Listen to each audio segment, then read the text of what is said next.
안녕하세요. 영끌족들이 자꾸 착각하는 게 있는데 지금은 집값이 오르고 내리고가 중요한 게 아닙니다. 얼마 올랐다, 5억 벌었다, 10억 벌었다, 이게 중요한 게 아니고 현재 대출을 해서 낸 빚이 얼마나 이제 관리가 되나, 감당이 되냐가 최우선 과제입니다. 우리가 이제 잘 모르는 게 뭐 2018년, 2019년, 2020년 뭐 이전부터 해서 집값을 계속 펌프질 해가지고 거품을 만들어서 사람들에게 집을 사게끔 만들었습니다. 왜겠습니까? 금융소비자보호법 시행되기 전에 이제 무리하게 빚을 내게 한 겁니다. 금소법이 시행되면요, 그 사람이 이제 감당할 수 있는 빚 그 이상을 빌려주면은 그에 대한 책임도 금융권이 이제 지게끔 합니다. 능력이 안 되는데 금융권에서, 은행에서 과도하게 빚을 내게 해서 내가 이렇게 망했다, 나 이거 다 못 갚아, 이게 어느 정도는 이제 먹힐 수 있다라는 거죠.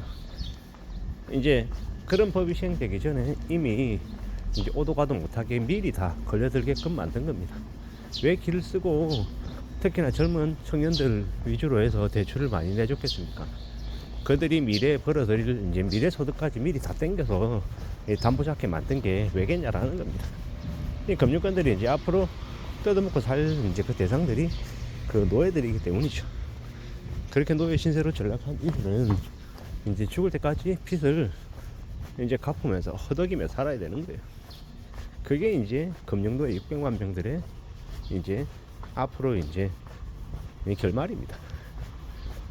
한번 끝나고 그냥 한번 망하고 그냥 끝나면 차라리 낫습니다. 망하면요 리셋하고 새로 시작하면 되니까요. 근데 쉽게 망하게 놔두지도 않습니다.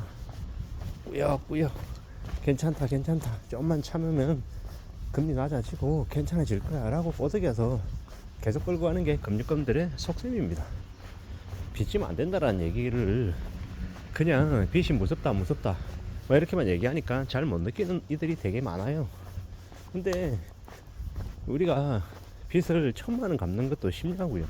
무지하게 어렵습니다. 빚 1,000만 원을 1년에 갚는다, 이거 보통 일 아닙니다.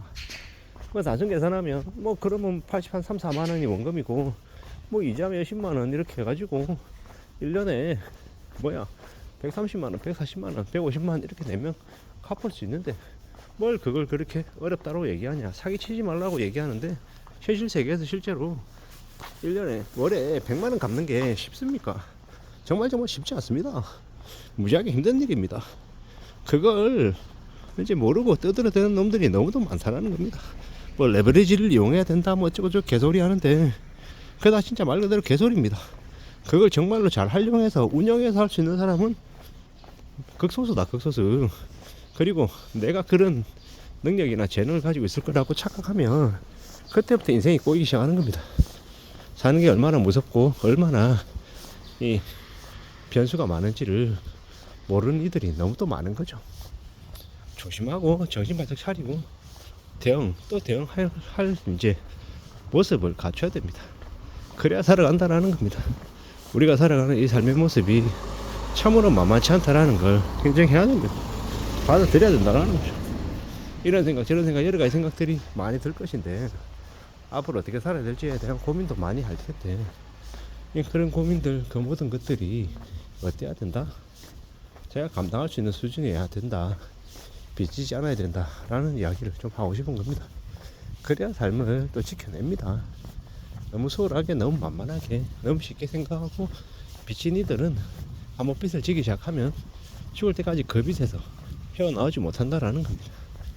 빚을 무서워해야 되는데, 두려워해야 되는데 두려워하지 않고 그냥 당연하다는 듯이 생각하다가 그 빚 때문에 인생이 절단 나는 이가 너무도 많다는 겁니다. 이 어떻게 살아가려는 걸까? 얼마나 앞으로 충격적인 일들이 함께 할까? 따져보고 살펴보고 공리해야 됩니다. 무서운 일이죠. 엄청나게 충격적인 일들입니다. 잘 살아야 되는데, 괜찮아야 되는데 과연 잘 살 수 있으려나, 괜찮을 수 있으려나, 뭐 이런저런 고민들도 무지하게 합니다. 잘 따져봐야죠. 사는 게 참 쉽지 않습니다. 많이 어렵습니다. 특히나 지금 빚지고 사는 사람들의 인생이 어떻겠습니까? 저도 지금은 아니지만 과거에 빚을 졌던 적이 있거든요. 아, 빚 안 줄어듭니다. 빚이 줄어들 것 같냐고요. 아이고, 어렵습니다. 정말 어렵다라는 겁니다. 앞으로 우리가 살면서 어떻게 살아야 될까? 빚 안 지고 조금이라도 저축하며 산다라는 거, 이것만큼 힘든 일이 없다라는 겁니다.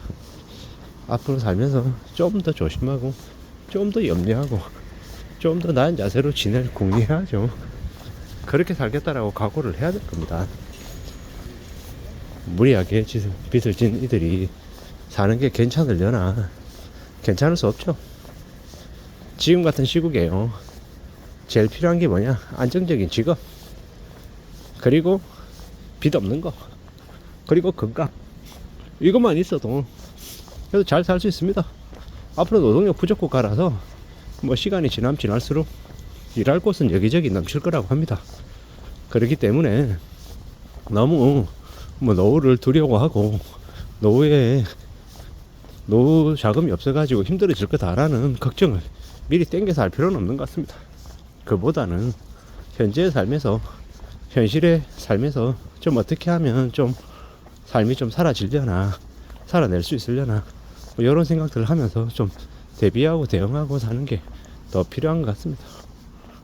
그래야 삶을 살아낼 수 있을 것 같다라는 겁니다.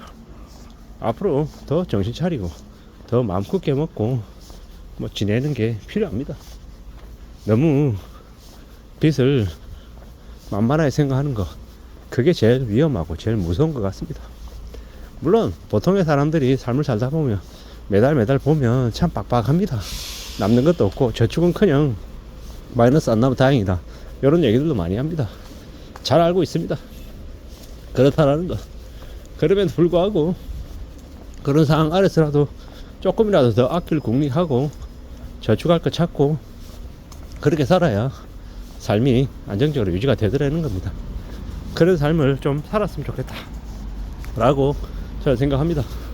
그래도 저는 지금의 경제적인 경기 침체, 경제 위기, 불안, 이런 것들보다 더 빨리 매를 맞아가서 두드려 맞아가지고, 참 아이러니하게도 지금은 그 어두운 터널을 이제 웬만큼 다 지나와서 지금은 되려 좀 평온한 편에 속합니다. 힘들고 어려웠던 시간들을 지나왔다라는 거죠. 앞으로는 좀 더 정신 차리고 착실하게 성실하게 살아야겠다라는 생각을 더 하게 됩니다. 성실하게 착실하게 살면서 나의 삶을, 나의 일상을 좀 잘 되돌아볼 생각입니다. 그렇게 살아야 좀 삶이 지켜지지 않을까 라고 생각하는 겁니다.